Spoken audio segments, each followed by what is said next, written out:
গাইবান্ধার পলাশবাড়ী পৌরসভার কালীবাড়ি হাটের কিছু অংশে অবৈধভাবে দোকানঘর নির্মাণ হয়েছে। এতে এসব স্থানে পৌরসভার নিয়ম মেনে দীর্ঘদিন ধরে ওই স্থানগুলোতে যারা অস্থায়ীভাবে ব্যবসা করছেন তারা পড়েছেন বিপাকে। এছাড়া হাটের ভেতর প্রধান সড়কের পাশ দখল করে বসানো হয়েছে অস্থায়ী দোকানপাট। ফলে প্রতিদিনই ওই এলাকায় তীব্র যানজট তৈরি হচ্ছে। এ কারণে চরম ভোগান্তিতে পড়ছেন হাটে আগতরা। সহকর্মী পাপুল সরকারের পাঠানো তথ্য ছবিতে বিস্তারিত। Maggie hot and spicy, plus taste of the nation, taste of the nation. Gaibandha জেলার পলাশবাড়ী পৌরসভার অন্যতম গুরুত্বপূর্ণ হাট কালীবাড়ি হাট। এই হাটের সাথে প্রত্যক্ষ ও পরোক্ষভাবে জীবিকা নির্বাহ করে কয়েক হাজার মানুষ। সম্প্রতি এই হাটের ভেতরের কিছু অংশে অবৈধভাবে দোকানঘর স্থাপন হয়েছে।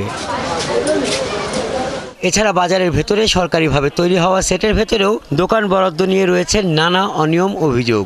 হাটের প্রধান সড়কের পাশে ড্রেনের জায়গা দখল করেও দোকান নির্মাণের অভিযোগ উঠেছে। হাটে আসা ক্রেতা বিক্রেতারা জানান, রাস্তার দুই পাশে অবৈধভাবে দোকান বসানোয় চলাচলের জায়গা সংকুচিত হয়ে পড়েছে। এতে বাজারে প্রবেশ ও বের হওয়ার সময় দীর্ঘ যানজটে আটকে থাকতে হয়। বিশেষ করে বুধবার ও শনিবার এ ভোগান্তি কয়েক গুণ বাড়ে। এই রাস্তাতে চলাফেরা করতে যানজট, চলাফেরা করতে লোকজনের কষ্ট, ভ্যান রিক্সে পার হইতে মানুষের কষ্ট। দোকানপাটের জন্য রাস্তা যাওয়া আসার জন্য যাওয়া যায় না, অনেক সময় যাওয়া যায় না, সিমেন্ট করে দাঁড়িয়ে থাকা লাগে। রাস্তা দোকান থাকার কারণে আমার চলাচল করার খুব অসুবিধা হয়, কষ্ট হয়।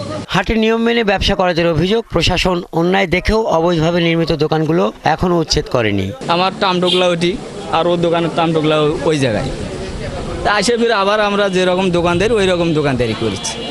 তারপরের দিন আসে ফির হলে চাল দিছে, তারপরের দিন মনে করেন যে ঢালাই দিছে।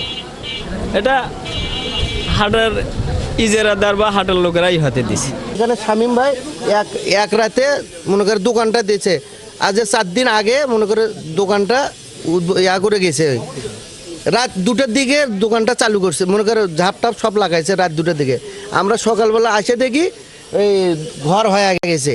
এ বিষয়ে পলাশবাড়ী পৌর প্রশাসনের এই কর্মকর্তা জানান, তারা বিষয়টি অবগত হয়েছেন, দ্রুত প্রয়োজনীয় পদক্ষেপ নেওয়া হবে। যে অবৈধ স্থাপনাগুলো রয়েছে সেগুলো আমরা সতর্ক করে দিয়ে এসেছি এবং রোববারের মধ্যে সবাইকে আমরা বলেছি যে যার যার স্থাপনা সরিয়ে নিতে, নতুবা আমাদের উপজেলা প্রশাসনের পক্ষ থেকে অভিযান চলমান থাকবে। নিয়মিত নজরদারি ও কঠোর পদক্ষেপ নিয়ে কালীবাড়ি হাটকে দখলমুক্ত করার পাশাপাশি হাটের ভেতর আধুনিক পরিকল্পনায় স্থায়ী বাজার ব্যবস্থা গড়ে তোলার দাবি জানিয়েছেন এলাকাবাসী।